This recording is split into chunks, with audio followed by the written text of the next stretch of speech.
तर तिकडे यूपीएच्या अध्यक्षा सोनिया गांधी आज आपला उमेदवारी अर्ज दाखल करतायत। त्या रायबरेली या आपल्या पारंपरिक मतदारसंघातून उमेदवारी अर्ज दाखल करतील। अर्ज दाखल करण्याआधी सोनिया गांधी एका मंदिरात जाऊन पूजा करणार असल्याचंही कळतं। सकाळपासूनच त्यांच्या स्वागतासाठी कार्यकर्ते मोठ्या प्रमाणात रायबरेलीमध्ये जमायला सुरुवात झाली आहे।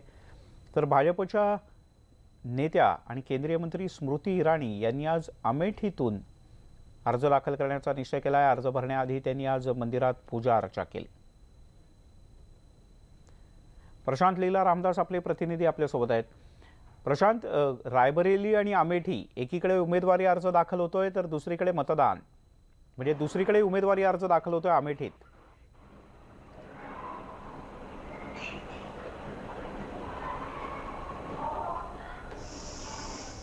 प्रशांत, माझा आवाज पोहोचतोय तुझ्यापर्यंत?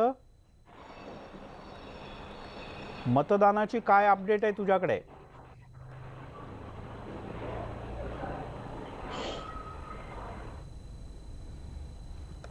प्रशांत लीला रामदास आपले प्रतिनिधी आपल्यासोबत आहेत।